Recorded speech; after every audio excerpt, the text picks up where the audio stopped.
William Lémergie, l'un des visages les plus connus de la télévision française, a vécu une vie pleine d'émotions, de ses jours brillants à la télévision aux douleurs silencieuses de sa vie personnelle. Né le 4 février 1947 à Libourne, en Gironde, il est un symbole de persévérance et de talent. Mais derrière le sourire professionnel à l'écran se cachent des coins d'ombre qu'il dévoile rarement.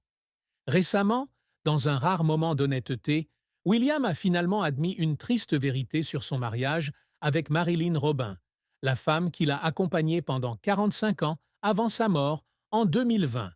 Ce mariage, bien que fort et aimant, n'a pas toujours été le voyage sans heurts que le public pensait autrefois.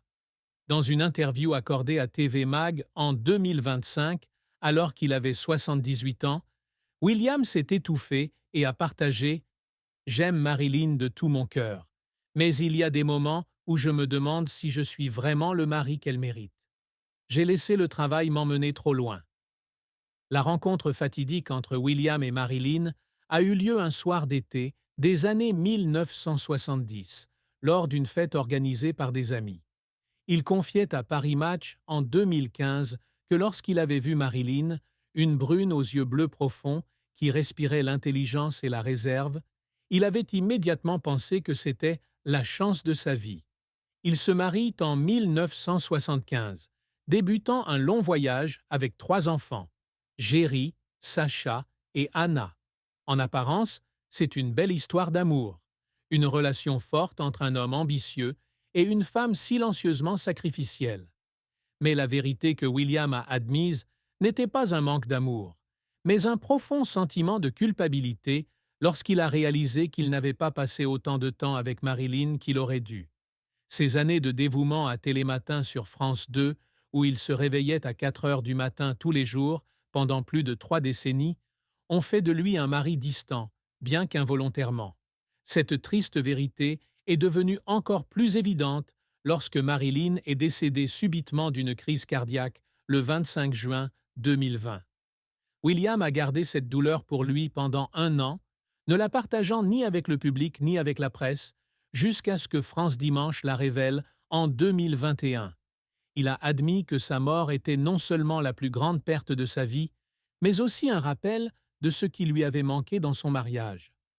J'ai toujours pensé que j'avais le temps de me rattraper auprès d'elle, de lui dire combien je l'appréciais, a-t-il déclaré dans un rare moment de franchise sur C'est à vous en 2023, faisant référence à sa relation actuelle avec Sophie Davant. Mais le temps n'attend personne et je n'en ai pas fait assez quand je le pouvais encore.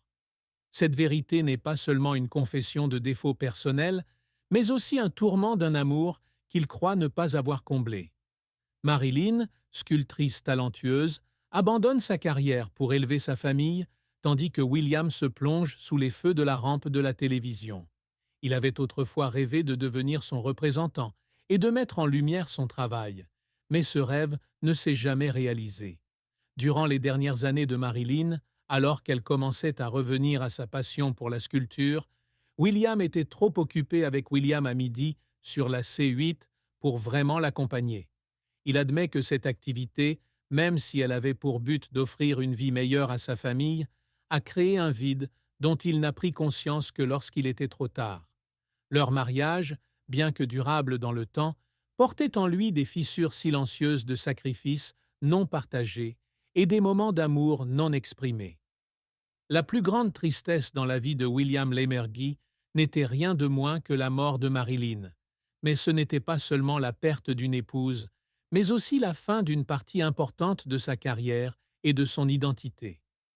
Fils d'un officier de l'armée, Raymond Lémergie, et de Jeanne Jayle, William grandit en déplacement constant à travers les colonies françaises d'Afrique comme l'Algérie, le Mali et le Sénégal.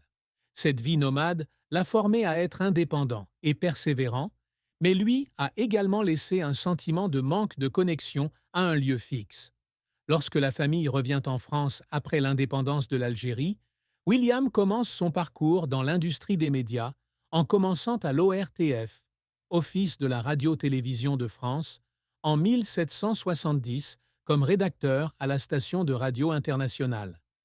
La carrière de William décolle véritablement lorsqu'il devient l'animateur de Télématin en 1985, émission qu'il animera pendant 32 ans, de 1985 à 1986 et de 1989 à 1990-2017. Avec son style de présentation pointu, sa voix chaleureuse et sa capacité à maîtriser l'atmosphère du programme, il a fait de Télématin un incontournable des matinées de millions de Français, atteignant des audiences allant jusqu'à 50% dans la tranche matinale. C'est sa période dorée, où il n'est pas seulement présentateur, mais aussi un façonneur